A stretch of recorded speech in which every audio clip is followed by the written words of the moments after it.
1398년 음력 8월 26일 밤 서울 송현 남훈의 첩집에서 술자리가 벌어지고 있었다. 정도전, 남훈, 심효생, 이직, 조선 건국의 핵심 인물들이 한자리에 모여 있었다.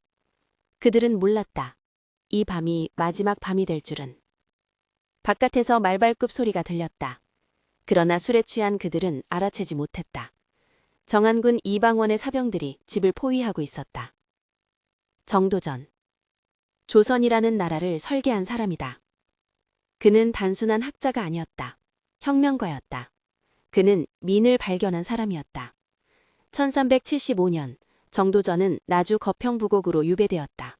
공민왕 암살 후 개혁파에 대한 탄압이 시작되었고 그도 희생양이 되었다. 유배지에서 그는 백성들의 삶을 직접 목격했다. 가뭄에 굶주리는 농민들, 세금에 짓눌린 사람들, 땅 한 뼘 없이 남의 논에서 일하며 죽어가는 사람들. 그때 정도전은 깨달았다. 나라의 근본은 왕이 아니라 백성이라는 것을. 이것이 훗날 민본 사상의 씨앗이 되었다. 유배에서 풀린 정도전은 이성계를 찾아갔다. 1383년의 일이었다. 이성계는 당시 고려 최고의 명장이었다. 홍건적을 물리치고 왜구를 격퇴하고 여진족을 토벌한 전설적인 무인. 그러나 정치에는 관심이 없었다. 정도전이 이성계의 군대를 보고 던진 첫마디. 훌륭합니다. 이 군대로 무슨 일인들 못하겠습니까? 그 순간 두 사람의 운명이 결합되었다. 이성계에게는 정도전의 비전이 필요했고 정도전에게는 이성계의 군사력이 필요했다. 칼과 붓의 만남이었다. 1388년 위화도 회군. 우왕과 최영이 요동 정벌을 명령했다. 명나라를 칠하는 것이었다. 이성계는 반대했다. 그의 유명한 사불가론. 첫째, 작은 나라가 큰 나라를 치는 것은 불가합니다. 둘째, 농사철에 군사를 동원하는 것은 불가합니다. 셋째, 원정 중 외적이 빈틈을 노릴 것입니다. 넷째, 장마철이라 전염병이 돌 것입니다. 그러나 명령은 철회되지 않았다. 이성계는 압록강 위화도에서 군대를 돌렸다. 개경을 향해. 이것이 역사를 바꾼 결정이었다. 정도전이 뒤에서 그를 설득했다. 지금이 기회입니다. 1392년 음력 7월 17일. 이성계가 왕위에 올랐다. 고려 475년의 역사가 끝나고 조선이 시작되었다. 정도전은 개국 1등 공신이 되었다. 그러나 그에게 공신의 지위는 중요하지 않았다. 그는 새로운 나라를 설계하고 싶었다. 정선 경국전, 경제문감, 불시잡변. 정도전은 조선의 헌법을 썼다. 행정체계를 설계했다. 불교를 비판하고 유교국가의 기틀을 세웠다. 한양천도도 그의 작품이었다. 경복궁의 이름도 그가 지었다. 큰 복을 빈다는 뜻이었다. 정도전은 단순히 왕조를 교체한 것이 아니었다. 나라의 운영체제 자체를 다시 만들었다. 그가 꿈꾼 것은 재상 중심의 국가였다. 왕은 상징적 존재로 남고 실질적인 정치는 능력 있는 재상들이 운영하는 체제. 왕의 자질이 부족해도 나라가 흔들리지 않는 시스템. 그러나 이 구상에는 치명적인 적이 있었다. 이방원. 이성계의 다섯째 아들. 조선 건국에 가장 큰 공을 세운 왕자. 정몽주를 제거한 것도 이방원이었다.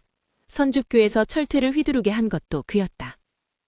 그런데 개국 후 이방원은 철저히 배제되었다. 개국공신 명단에 그의 이름은 없었다. 왕족과 종치는 공신에 책봉되지 않는다는 이유였다. 그리고 세자 책봉. 이방원은 당연히 자신이 세자게 될 것이라 생각했다. 장자도 아니었지만 공로로 치면 누구도 그를 따를 수 없었다. 그러나 세자로 책봉된 것은 막내 이방석이었다. 이성계의 계비 신덕황후 강씨의 소생, 겨우 11살짜리 아이. 이방원은 이를 갈았다.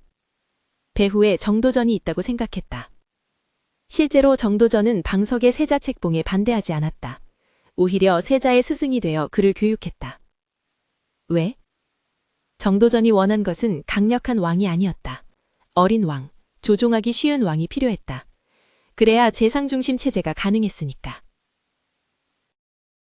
태조 이성계가 병상에서 일어나 말렸다. 방석은 아직 어린아이다. 죄가 없다. 이방원은 대답했다.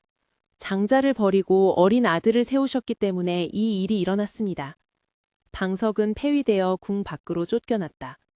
그리고 귀양 가는 도중에 살해되었다. 겨우 16살이었다. 방석의 동복형 방번도 함께 죽었다. 신덕왕후 강씨의 두 아들이 모두 사라졌다. 태조 이성계는 그 소식을 듣고 모든 것을 내려놓았다. 더 이상 왕 노릇을 할 수 없다. 9일 후 태조는 왕위에서 물러났다. 둘째 아들 방과가 왕위에 올랐다. 정종이다. 그러나 모두가 알았다.